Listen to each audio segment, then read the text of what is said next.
And as Big Ben strikes 10, the exit poll is predicting a Labour landslide. Sir Keir Starmer will become Prime Minister with a majority of around 170 seats.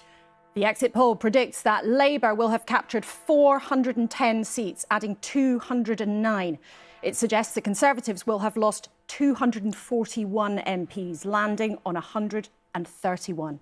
On to the other numbers. The Liberal Democrats up 53 on 61 seats. Reform on 13 seats. The SNP down 38 seats. According to this exit poll, on 10, Plaid Cymru are on 4, they're up 2, and the Greens are up 1 on 2. All the pointers tonight are that Sir Keir Starmer is taking Labour back to power. Only the 5th Labour leader to win a general election. These are the first indications of what may unfold, but a moment of history beckons. Chris.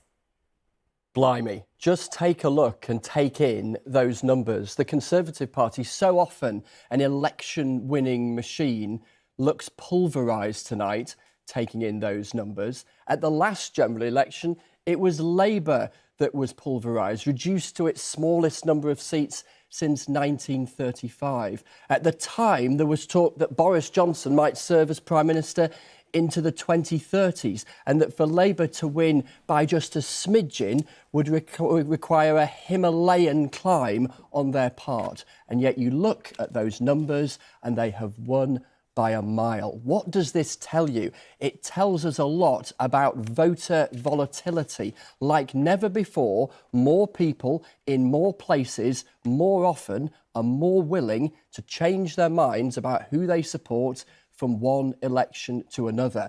That's why it looks like we went from a landslide last time for the Conservatives to a landslide for Labour this time. It is going to be quite the night.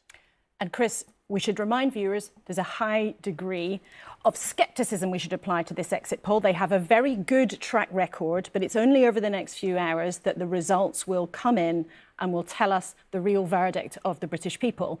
But it does seem, as it has done all the way throughout this campaign, that Sir Keir Starmer has done something extraordinary, pulling back Labour from where it was in 2019. Astonishing when you look at the Labour numbers, given where they were, given the extent to which they had been so comprehensively beaten last time. There was lots of folk in lots of political parties anticipating that that would mean they'd be out of power for at least a decade. And yet you look at these numbers, and of course we should insert the caveat, shouldn't we? But given the margin of that Labour lead in the exit poll, there is plenty of scope for that to be out by a reasonable margin and Labour still to be heading for a very sizable, historically big majority. Where we should insert a few more caveats, shouldn't we, is around some of the smaller parties, not least the Scottish National Party, by dint of the SNP merely standing in Scotland. There are fewer data entry points into that exit poll, so there's a bit more caution around that. Similarly around reform as well. So some things to sort of mark our card in terms of caveats. But in terms of the big story, it looks very clear. And we overuse words like historic, don't we, occasionally in journalism. I'll plead guilty to that. But these numbers, if they are broadly in line with where we find ourselves by breakfast time, warrant that label. Yeah, historic, seismic. Yeah. What a shift in the political tectonic plates. No question that the polls have been all over the place in terms of measuring the size of a potential Labour majority.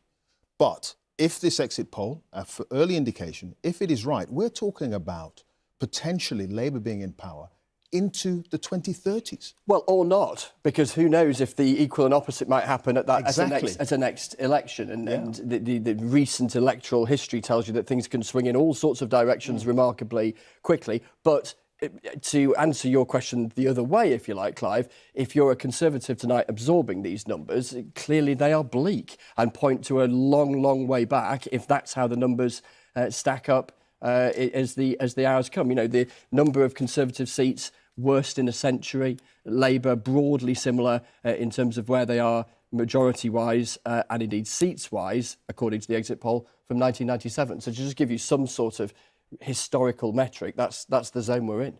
OK, Chris, thank you. We're going to be getting much more from you throughout the night, of course. We will. And through the night, we'll be joined by a parade of political guests. Some of them will be in jubilation. Some of them will be very much at the other end of the scale. We're joined initially by Lord Mandelson, who is, of course, one already, of the architects of the 1997 New Labour victory. And Steve Baker, the Conservative, who doesn't know yet whether or not he has held on to his seat in Wickham. And we will come to them in just a couple of minutes. But I want to remind you of these numbers as they have been revealed by the exit poll, showing Labour on 410 seats, having gained 209. The Conservatives crashing down to 131, losing 241.